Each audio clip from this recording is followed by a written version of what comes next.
Hi friends, this is అనర్. Welcome to Telugu riders channel. చాలామందిని observe చేస్తే కారు నాకు పడదు, కారులో ఉంటే నాకు వాంతులు అయిపోతాయి, లేదా తలనొప్పి ఎక్కువగా వస్తుంది, కళ్ళు తిరుగుతూ ఉంటాయి, ఇలాంటివి చెప్తూ ఉంటారు. చాలా మ్యాక్సిమం 10/3 10లో ఒక ముగ్గురికైనా సరే ఈ ప్రాబ్లం ఉంటుంది. నేను చాలామందిని చూశాను.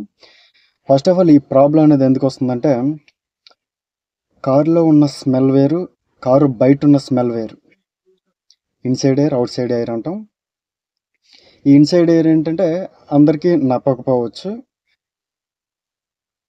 బయట ఎయిర్ వాళ్ళకి అలవాటు అవుతుంది. అలాంటి వాళ్ళు ఈ ఇన్నర్ స్మెల్ పీల్చేటప్పుడు, కారులో ఉన్న స్మెల్ పీల్చేటప్పుడు వాళ్ళకి ఎక్కువగా తలనొప్పి రావటం, లేదా వాంతులు, కడుపులో తిప్పుతూ వాంతులు అవటం, ఇలాంటివి కామన్గా జరుగుతూ ఉంటాయి.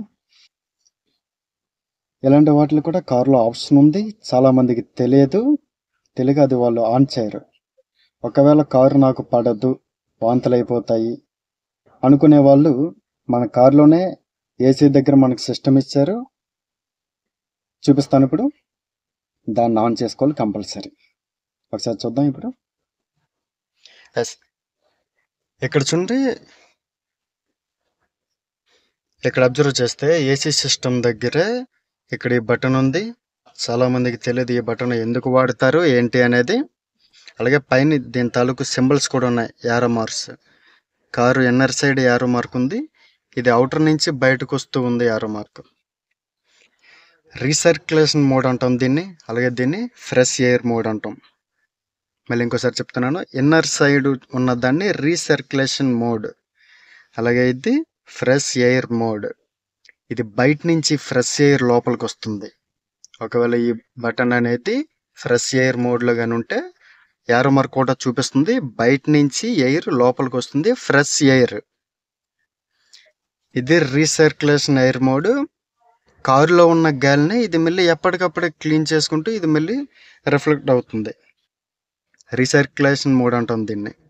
అంటే కారులో ఉన్న గాలిని మళ్ళీ మనకి రీసర్క్యులేషన్ చేస్తుంది. ఇది మాత్రం fresh air mode. Fresh air బయట నుంచి లోపలికి లాక్కుంటుంది. ఈ కారు నాకు పడదు అనేవాళ్ళు కారు పడకపోవడం కాదు, కారులో ఉన్న స్మెల్ పడదు. ఆ స్మెల్ పడని వాళ్ళు మన కారులో కానీ ఎక్కేటట్టుగా ఉంటే, అలాంటప్పుడు మనం ఈ మోడ్ని ఫ్రెష్ ఎయిర్ మోడ్లో ఉంచుకోవాలి. బయట గాలి లోపలికి వస్తుంది. సో వాళ్ళకి బయట గాలి అలవాటు ఉంటుంది, వాళ్ళకి బయట గాలి అలవాటు ఉంటుంది కాబట్టి లోపల కూడా ఫ్రెష్ ఎయిర్ మోడే ఉండటం వల్ల వాళ్ళకి ఎలాంటి ఇబ్బంది ఉండదు. 100/100%. ఎప్పుడైతే ఇది అలాంటి పర్సన్స్ మన కారులో ఉన్నప్పుడు కూడా ఇది రీసర్క్యులేషన్ మోడ్లోనే కానీ ఉంటే ఖచ్చితంగా వాళ్ళకి కడుపులో తిప్పుతుంది, వాంతులు అవుతాయి.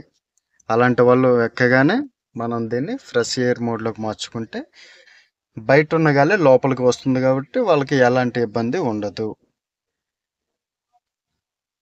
అలాగే ఈ రీసర్క్యులేషన్ మోడ్ అనేది కారులో ఎక్కువ మంది ట్రావెల్ చేసినప్పుడు కూడా అది ఆన్లో ఉంచకపోవడం మంచిదే. ఎందుకంటే కారులో ఒక 5గురు, ఫర్ ఎగ్జాంపుల్ ఒక 5గురు ఉన్నారనుకోండి. ఆ 5గురు గాలి పీలుస్తూ వదులుతూ ఉంటారు. ఎక్కువగా కార్బన్ డైఆక్సైడ్ రిలీజ్ అవుద్ది. కారులో ఉన్న గాలిని ఇది మళ్ళీ రీసర్క్యులేషన్ చేయడం వల్ల కార్బన్ డైఆక్సైడ్ ఎక్కువగా ఫామ్ అయ్యే అవకాశం ఉంది.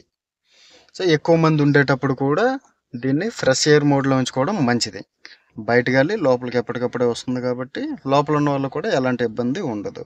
అలాగే డ్రైనేజ్ పక్కలంట, లేదా డస్ట్ ఎక్కువగా ఉన్న ఏరియాలో మనం ఫ్రెష్ మోడ్లో కానీ దీన్ని పెట్టామా, డ్రైనేజ్ స్మెల్ లోపలికి వస్తుంది. అలాంటప్పుడు దీన్ని ఇన్నర్ ఎయిర్, అదే రీసర్క్యులేషన్ మోడ్లోనే ఉంచుకోవడం బెస్ట్. తెలుస్తుంది, మీ డ్రైవర్కి తెలుస్తుంది కామన్గా. ఆ డ్రైనేజ్ ఏరియా కొంచెం స్మెల్ వచ్చే ఏరియా, లేదా కంపెనీలు అవి ఉంటాయి, కొన్ని గ్యాస్ రిలీజ్ చేసే కంపెనీస్, అలాంటి ఏరియాలో కూడా మనం దీన్ని ఫ్రెష్ ఎయిర్ మోడ్లో ఉంచామనుకో, అక్కడ ఏ స్మెల్ అయితే ఉంటుందో అదే స్మెల్ మళ్ళీ కారు లోపలికి వచ్చే అవకాశం ఉంది. సో అలాంటప్పుడు ఇది రీసర్క్యులేషన్ మోడ్లో ఉండాలి. చూసారు కదా, ఈసారి అలాంటి వాళ్ళు కారు పడదు, వాంతులు అయిపోతాయి, లేదా కళ్ళు తిరుగుతాయి, తలనొప్పి వస్తుంది, అలాంటి పర్సన్స్ ఒకళ్ళు మీ కారు కానీ ఎక్కితే ఈసారి కంపల్సరిగా ఫ్రెష్ ఎయిర్ మోడ్లోనే దాన్ని ఉంచండి. అలాంటి ప్రాబ్లం అనేది వాళ్ళకి రాదు. వీడియో నచ్చితే లైక్ చేయండి, సబ్స్క్రైబ్ చేయండి, షేర్ చేయండి. Thank you.